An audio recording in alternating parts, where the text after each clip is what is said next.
Alors JB, on a quelques petites questions pour toi. Bon, grâce à lui, je pense que c'est grâce à lui que je suis allé sur le Tour européen. Presque jouer la gagne, et quand tu reviens comme ça fait du bien, quoi.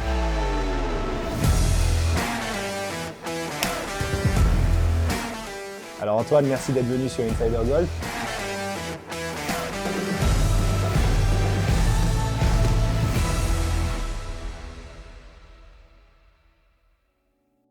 Jib, une dernière petite question pour toi. Comment a évolué le Tour ? Je pense que depuis 2008, sur l'ambiance des tournois ou sur la préparation des tournois, il y a quand même pas mal de choses qui ont dû changer en 13 ans. Oui, c'est vrai que nous, sans langue de bois, on avait l'habitude de se faire des bons restos, de boire des bouteilles de rouge, de boire des bières. Alors bon, en étant quand même sérieux, hein, mais c'est vrai que c'est assez des contacts. Le golf, et fêter les victoires à l'époque, j'imagine que c'était... fêter les victoires. Et d'ailleurs, ce truc de champagne qu'on voit sur tous les greens du 18, c'est les Français qui ont lancé ça. Oui. Donc oui, non, c'est sympa. Après, dans le jeu pur, ce qui a vraiment voulu, moi je le vois, hein, j'ai pas joué pendant 5-6 ans, là je suis revenu sur le Tour l'année dernière. On n'a pas beaucoup joué à cause du Covid, mais ce qui m'a frappé tout de suite, c'est la puissance. C'est la puissance et c'est le physique des gars. Aujourd'hui, la moyenne de drive du tour, du joueur du Tour moyen, elle est à au-delà de quasiment 300 yards. Ouais. Moi, quand j'étais sur le Tour, c'était déjà 275 yards, donc on a pris, ça a pris 25 yards. Donc aujourd'hui... Ce qui fait 25 yards, qui représente à peu près 22-23 mètres. Ouais, et de là, 23 mètres, ensuite sur ton deuxième coup... Sur la distance moyenne. Sur la distance moyenne. Ouais. Et aujourd'hui, les gros frappeurs, il y en a beaucoup, bon, on parle beaucoup de Bryson DeChambeau, mais il y en a d'autres. Aujourd'hui, c'est un atout majeur, et on voit des joueurs qui ont plus de mal, qui sont un peu plus âgés, même moi, hein, j'ai 38 ans, moi je te disais, je tape à 275 yards en ce moment. Ouais. Ce qui est correct, bien sûr. Mais je suis 25 yards derrière la moyenne du Tour européen, donc il y a des parcours, personnellement, où j'ai beaucoup de mal à jouer. Tu trouves que les parcours ont changé ? Les parcours sont plus longs, les roughs plus épais, les fairways plus étroits ? Est-ce qu'il y a une... pas tellement. Par contre, ce qui a changé, c'est qu'on joue de plus en plus de parcours dans les Émirats. Ouais. On a joué à Dubaï, ils jouent Saoudi, ils jouent Abu Dhabi. Là, il y a du parcours très long. Okay. Donc il y a des gros carrés sur les bunkers.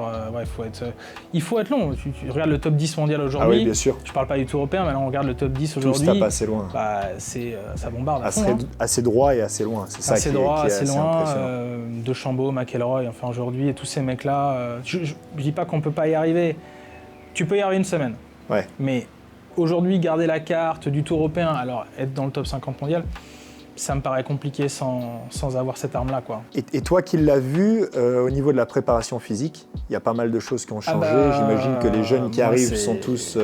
c'est simple, quand je suis allé sur le Tour européen, personne n'allait à la salle de gym. Personne. Moi, j'y allais pas. Tiger avait commencé à lancer le truc en 2000, à futer, mais ça commençait. Ouais. Là, aujourd'hui, tu vas pas à la salle, t'es un ringard. C'est-à-dire que t'appelles la salle la semaine dernière, tu bookes pas 3 jours avant, il n'y a pas de place. C'est-à-dire qu'aujourd'hui, c'est fini, hein, les mecs bedonnants, la cigarette, le machin, la bière, le truc, terminé, fini. Aujourd'hui, c'est des athlètes de niveau. À 21 ans, ils sont au taquet, ils gagnent des tournois. Les frères Rochegarde, là, 19 ans, 20 ans, ils gagnent déjà 2 tournois. Voilà, hyper précoce, hyper mature. C'est vraiment un sport de niveau. Je pense que c'est comme le tennis. Le tennis a beaucoup évolué en une vingtaine d'années. Sur le physique des joueurs. Hein, moi, je pense, c'est que mon avis, hein, mais je pense que d'ici 10-15 ans, ça va aller vers des physiques de basketteurs. Ouais. Et ça va devenir des... D'ailleurs, ils ont un problème hein, sur la distance. On en parle beaucoup en ce moment. Ah oui, clairement. Mais bon, ça va être à celui qui tape le plus fort. Alors, il y a quand même un peu de toucher, mais on voit bien DeChambeau. On disait, oui, il tape fort, mais le Open, il pourra pas. Bon, il a gagné. Hein. Il a gagné. Il a gagné avec pas mal d'avance. Et toi, par rapport au champ de joueurs, tu dirais que tu t'en sors bien, non pas par ta distance, parce que comme tu l'expliques, tu es 25 yards plus court que la moyenne, mais tu as un short game qui est assez solide. On a fait une vidéo récente sur le wedging avec Romain Langasque. Hyper important, on en parle peu. On parle beaucoup de la distance, mais bon... Clairement. Et il nous expliquait donc sa façon de s'entraîner. Et toi, sur le wedging, quel est ton point de vue sur le wedging et l'importance que ça a dans une partie? Aujourd'hui, quelqu'un qui tape fort a quasiment que des coups de wedge. Ouais. Quelqu'un qui tape pas fort a moins de coups de wedge, mais quand même a des wedges sur les par 5. Bien sûr. Ça fait 4 opportunités de wedge. Et non, mais c'est aujourd'hui je coach, on en parlera un peu après. Mais le plus important, c'est évidemment un driving solide, un wedging, des coups à moins de 100, on le sait, on en parle beaucoup, mais moins de 100 mètres, irréprochable. Aujourd'hui, les top stars ou les mecs qui gardent la carte sur le Tour européen, il n'y en a pas un seul qui a de lacunes à ce niveau. Chipping wedging. chipping, wedging, putting. Mais bon, après on dit oui, je pote mal, mais plus t'es près de la pro, plus tu rentres. Bien sûr. Si tu mets tes wedges à 6 mètres, tu mets les wedges donnés. On parlait justement des statistiques avec Romain. Ouais.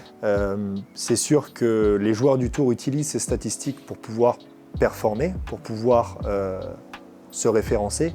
Et c'est quelque chose qui est, pour toi, j'imagine, des statistiques que tu regardes et que tu consultes après chaque tournoi, après chaque Là, ça a pas mal évolué. Du coup, c'est aussi une évolution sur le tour européen. Avant, c'est nous qui marquions nos stats. Maintenant, il y a des gars, on marque plus nos stats. On a deux gars qui suivent la partie, qui notent toutes les stats. Et effectivement, il y il y a tous les stroke gains. Tu vas sur le site du tour européen, tu vas voir où t'en es. Et tu trouves tout. C'est là que je te dis, j'ai vu ma moyenne de drive, j'ai halluciné 275 heures. Je pensais que j'étais plus que ça. Et donc j'ai vu qu'au short game, j'étais dans les... C'est le seul compartiment du jeu où à moins de 100 mètres, donc les coups de fer vers le green, je suis dans le top 30. Tout le reste, je suis out. Donc c'est clairement grâce à ce compartiment du jeu que je m'en sors. Il faut bien des qualités, hein, sinon je serais pas là. Mais effectivement, le wedging, c'est un truc que je travaille beaucoup, je le travaille assez peu techniquement, mais c'est toujours un truc que j'ai maîtrisé, c'est un truc que j'ai toujours bien fait. Chipping, c'est un compartiment du jeu où je m'entraîne le moins. Je me suis beaucoup entraîné, attention. Bien sûr. Mais j'ai aucune lacune. Pour moi, un chip, n'importe quelle line, n'importe quoi, j'ai aucun problème. Ça tu as toujours un système qui peut s'adapter. Toujours, sans m'entraîner un peu, alors que je m'entraîne énormément en driving et que je suis pas un super driver. Donc c'est étonnant. Après, c'est beaucoup du don. Hein. Je le vois avec les joueurs que j'entraîne aussi. Il y a une part de don qui est importante. JB, merci d'être venu sur Insider Golf. C'était un plaisir.